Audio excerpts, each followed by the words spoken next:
नमस्कार दोस्तों। अभी हम चर्चा कर रहे हैं भारतीय राष्ट्रीय कांग्रेस के बारे में। भारतीय राष्ट्रीय कांग्रेस के लाहौर अधिवेशन में लिए गए निर्णय के अनुसार 26 जनवरी 1930 को भारत का पहला स्वतंत्रता दिवस मनाया गया।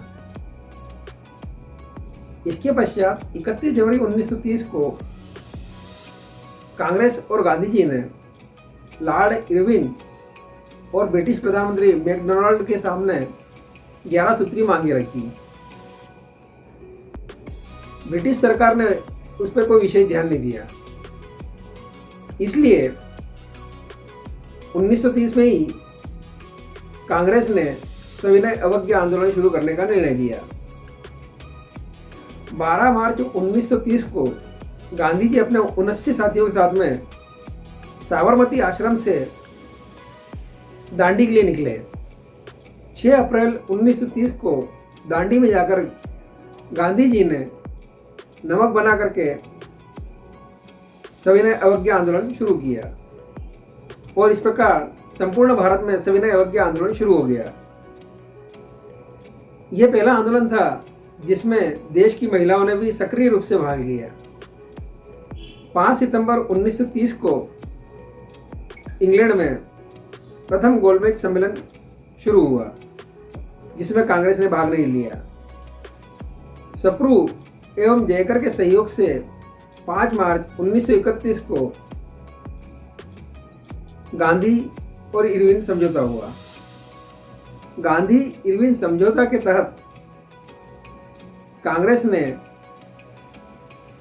द्वितीय गोलमेज सम्मेलन में भाग लेना स्वीकार किया।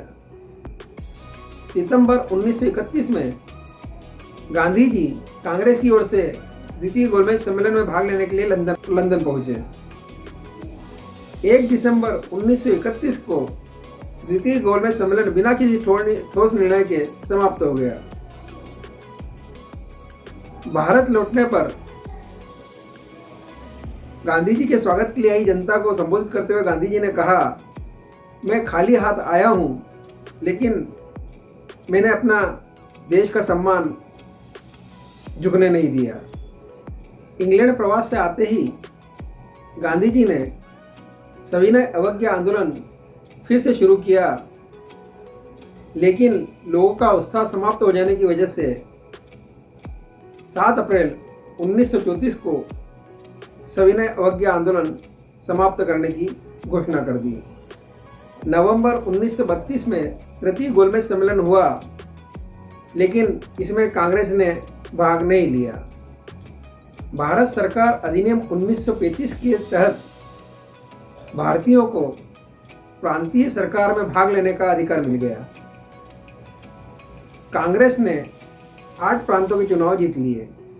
1939 में द्वितीय विश्व युद्ध शुरू हो गया। लॉर्ड लिनलिथगो ने भारत में आपातकाल की घोषणा कर दी। कांग्रेस कार्य समिति ने द्वितीय विश्व युद्ध की समाप्ति के पश्चात भारत को स्वतंत्र करने की मांग रखी, जिस पर ब्रिटिश साम्राज्य ने कोई सकारात्मक रुख इख्तियार नहीं किया। इसका विरोध करते हुए कांग्रेस ने सभी प्रांतों से इस्तीफा दे दिया। कांग्रेस का इस्तीफा देने पर मुस्लिम लीग ने मुक्ति दिवस मनाया। ब्रिटिश प्रधानमंत्री चर्चिल ने भारत की परिस्थितियों को विपरीत देख करके सर क्रिप्स की अध्यक्षता में एक क्रिप्स मिशन भेजा। गांधी जी ने इसे एक ऐसे दिवालिया बैंक का चेक कहा जो कि आगे की तारीख का था और जिसका बैंक डूबने वाला था। 9 अगस्त 1942 को भारत छोड़ो आंदोलन की शुरुआत की गई, इसलिए इसे अगस्त क्रांति के नाम से भी जाना जाता है। गांधी जी ने करो या मरो और अंग्रेजों भारत छोड़ो का नारा दिया। ब्रिटिश सरकार ने ताबड़तोड़ गिरफ्तारी करना शुरू की। गांधी जी को गिरफ्तार कर आगा खां पैलेस में तथा कांग्रेस कार्य समितियों के सदस्यों को अहमदनगर दुर्ग में कैद किया।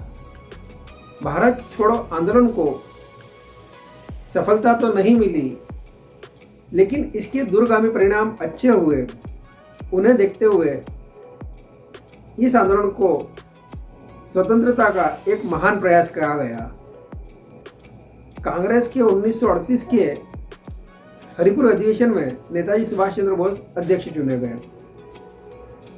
1939 में त्रिपुरा के अधिवेशन में गांधी जी की असहमति के बावजूद नेताजी सुभाष चंद्र बोस कांग्रेस के अध्यक्ष चुने गए और उन्होंने पट्टाभी सीतारामैया को हरा दिया। गांधी जी ने नेताजी की जीत के बाद कहा कि पट्टाभी की हार मेरी निजी हार है।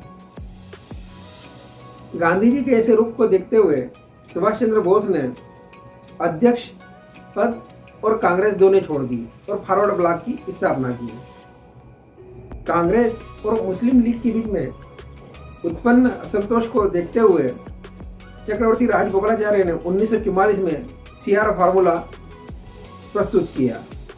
मुस्लिम लीग ने CR फार्मूले को नकार दिया। गांधी जी ने मुस्लिम लीग से CR फार्मूला के आधार पर चर्चा करना शुरू की और जिन्ना को कायदे आजम कहा। 25 जून 1942 को शिमला में CR फार्मूले के तहत मुस्लिम लीग और कांग्रेस के बीच में चर्चा हुई, लेकिन मुस्लिम लीग की हठधर्मिता की वजह से यह चर्चा विफल हो गई। 24 मार्च 1946 को कैबिनेट मिशन भारत आया। 16 मई 1946 को कैबिनेट मिशन ने अपनी अनुशंसाएं प्रस्तुत की। इसके अनुसार एक भारतीय संघ गठित होगा जिसमें देशी राज्य एवं ब्रिटिश भारत के राज्य सम्मिलित होंगे और एवं इनकी एक संयुक्त कार्यपालिका होगी। इसके अलावा भारत का एक संविधान बनेगा जिसके लिए संविधान समिति की स्थापना की जाएगी। कांग्रेस ने कैबिनेट मिशन के प्रस्ताव को स्वीकार कर लिया।